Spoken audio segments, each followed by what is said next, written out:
Bismillahirrahmanirrahim. Assalamualaikum warahmatullahi wabarakatuh. Alhamdulillahirabbil alamin. Allahumma shalli wa sallim ala sayyidina Muhammadin wa ala alihi wa sahbihi ajmain. Raditu billahi rabba wa bil islami dina wa bi Muhammadin nabiyya wa rasulah. Rabbi zirni ilma warzuqni fahma. Aku ridha Allah Tuhanku, Islam agamaku, Nabi Muhammad nabiku. Ya Allah, berilah aku ilmu dan pengertian. Rabbi shrahli sadri wa yassirli amri wahlul 'uqdatam min lisani yafqahu qawli. Ya Allah, lapangkanlah dadaku, mudahkanlah urusanku, ringankanlah lidahku agar mereka mengerti perkataanku. Rabbi firli wa liwalidayya warhamhuma kama rabbayani shaghira.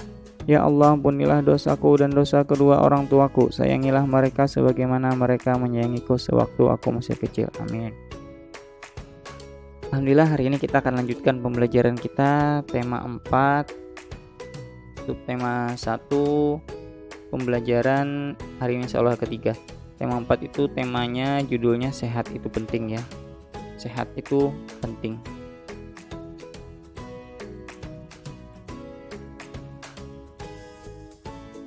Oke, memanfaatkan waktu, saya akan langsung buka bukunya pembelajaran 3, subtema 1, tema 4.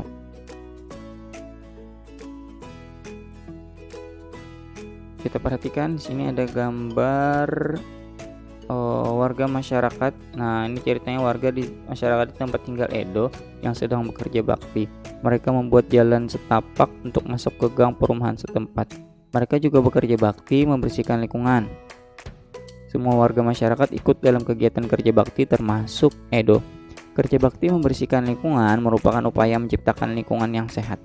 Dengan lingkungan sehat, warga pun hidup sehat. Semua warga harus mengikuti kerja bakti.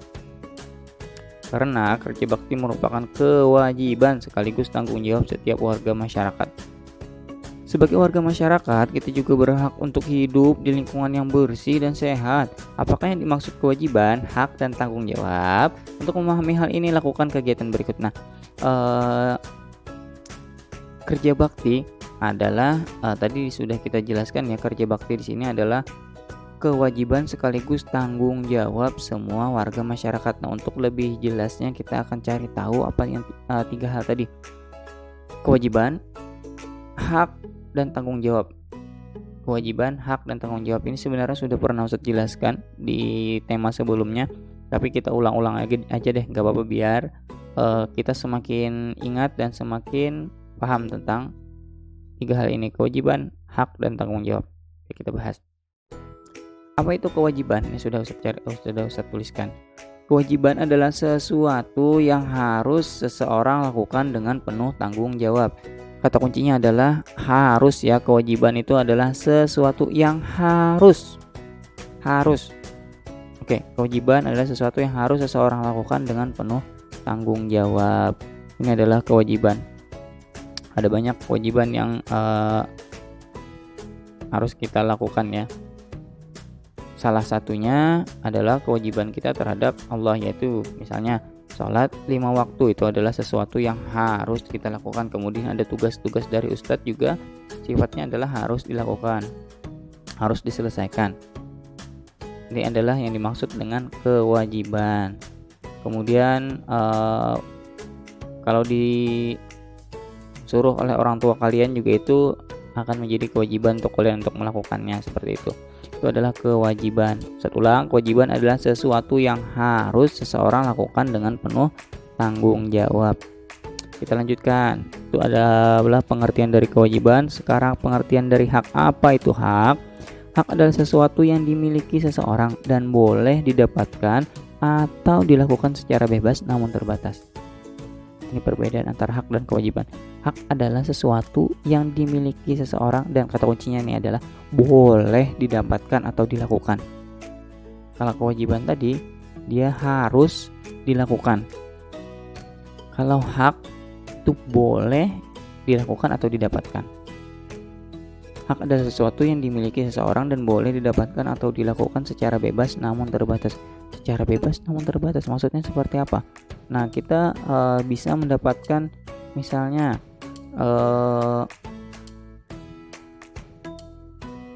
hak kita adalah seperti yang diuraikan di atas tadi ya, tentang kebersihan lingkungan. Nah, haknya apa sih tadi, bukan kebersihan lingkungan, kalimatnya apa ya?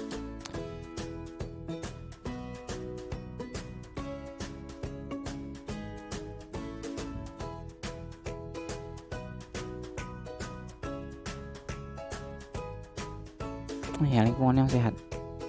Lingkungan yang sehat itu adalah hak bagi semua warga masyarakat. Nah, tapi terbatas di situ, kita bebas, maksudnya bebas untuk mendapatkan lingkungan yang sehat dimanapun, misalnya seperti itu ya. Namun terbatas maksudnya adalah kita tidak boleh melakukan seenak, mendapatkan fasilitas hak itu seenaknya kita, sehingga kita sampai merusak, sampai mengganggu. Nah, seperti itu yang tidak boleh ya. Ada batasnya. Batasnya yang paling penting adalah batas yang dibatasi oleh agama. Misalnya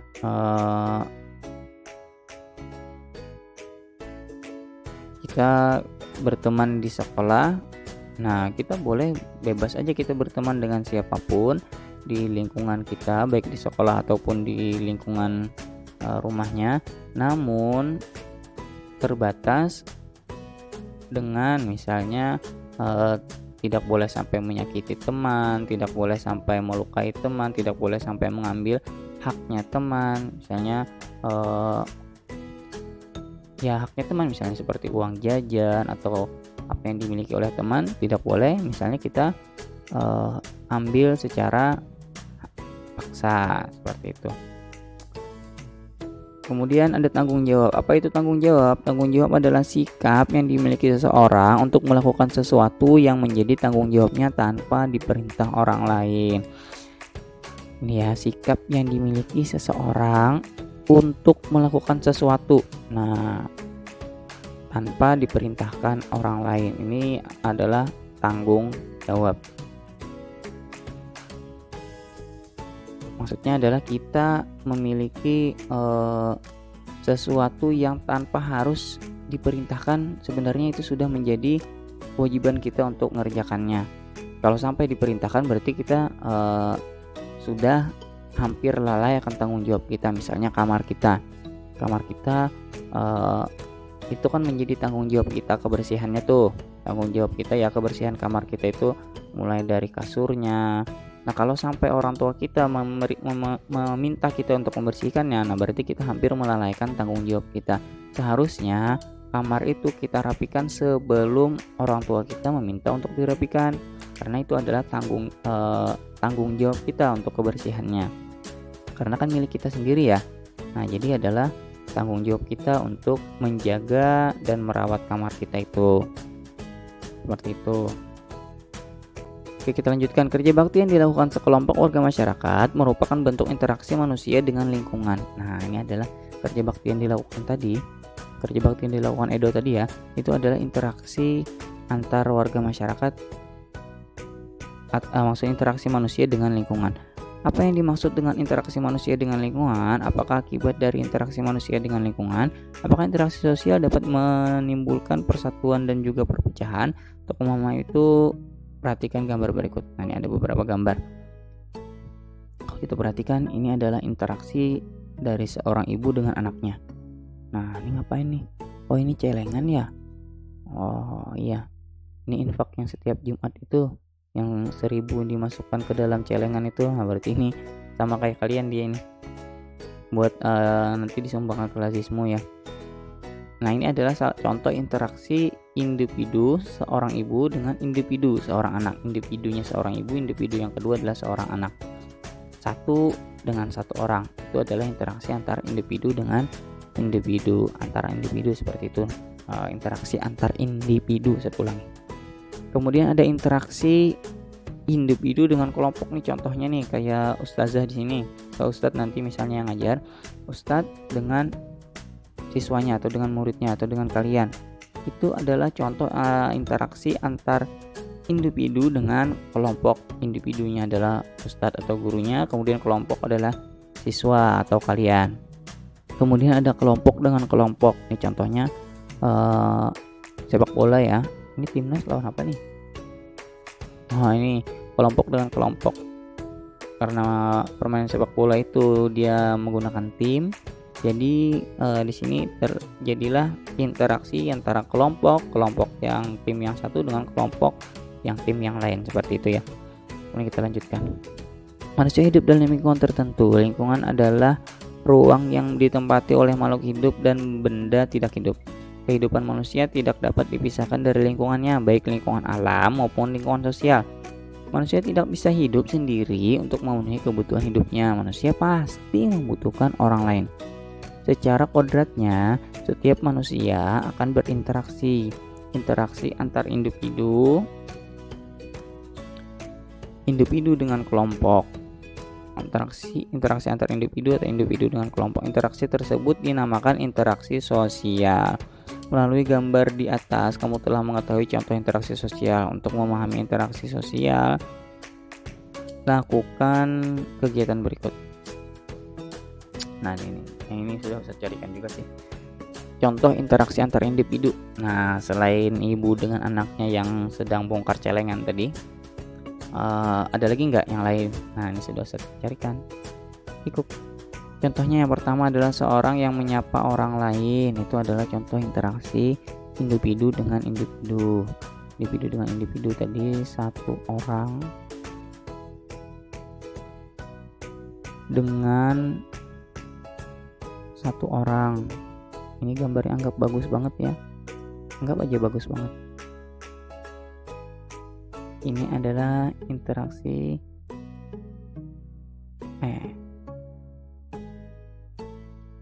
individu dengan individu atau yang antar individu. Contohnya tadi seseorang yang menyapa orang lain, "Hai, iya apa kabar?" Seperti itu. Kemudian ada seseorang yang membayar barang belanjaan di kasir. Ini satu orang dengan satu orang. Pembeli dengan penjual, seperti itu. Kemudian ada pertandingan bulu tangkis tunggal, ini olahraga ya. Satu lawan satu juga, walaupun dalam olahraga itu juga bisa disebut dengan interaksi, seperti itu. Kemudian yang kedua, contoh interaksi antar individu dengan kelompok. Nah, ada yang antar individu dengan kelompok. Contohnya seorang ustadz yang berceramah dalam acara pengajian. Ini maksudnya satu orang dengan beberapa orang ya. Ada satu orang berinteraksi dengan banyak orang atau beberapa orang. Contohnya tadi ada penceramah dengan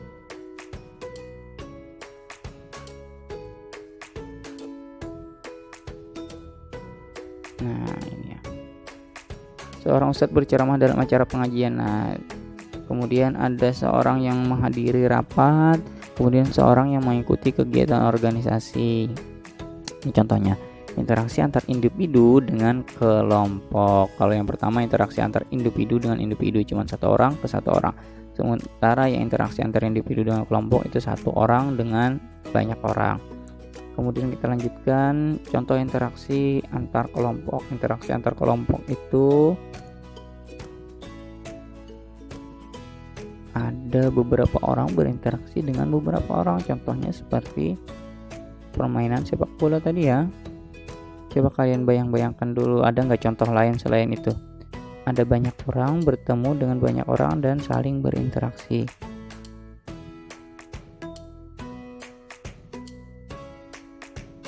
Anggap bagus banget ya gambarnya ya.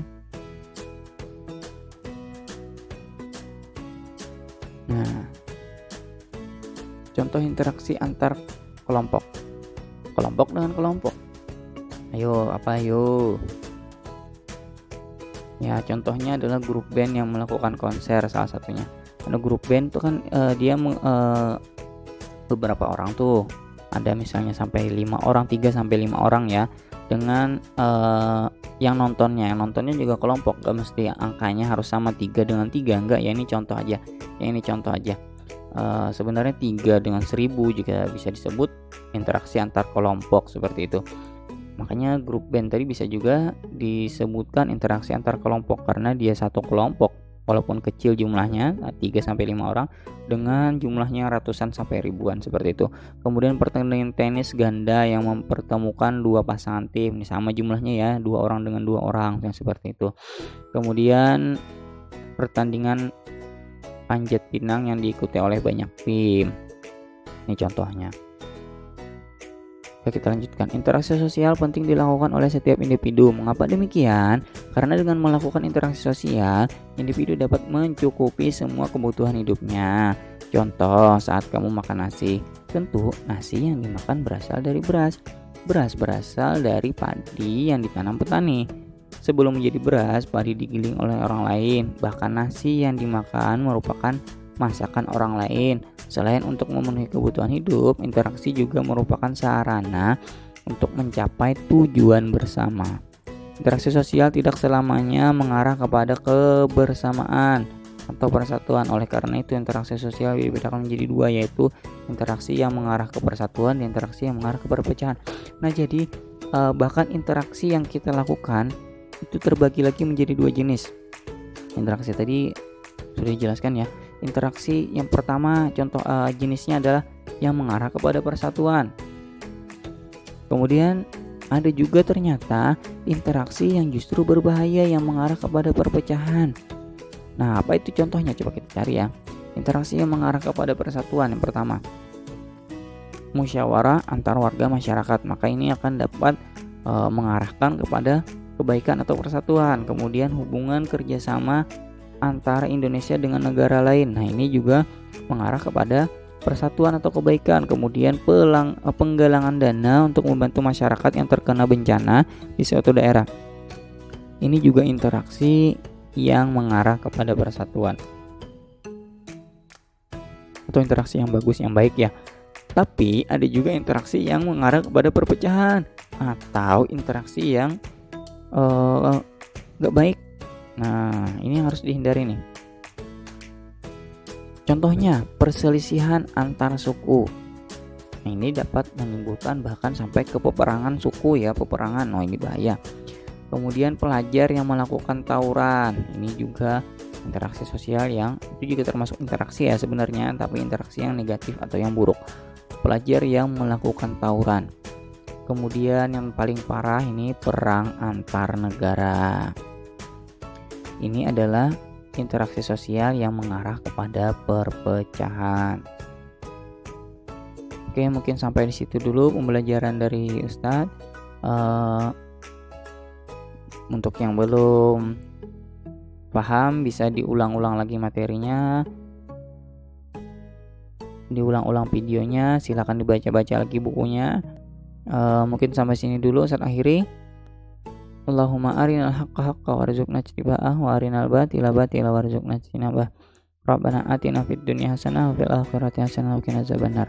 Subhana rabbika rabbil izzati amma yasifun wa salamun alal mursalin walhamdulillahi rabbil alamin. Assalamualaikum warahmatullahi wabarakatuh. Dadah.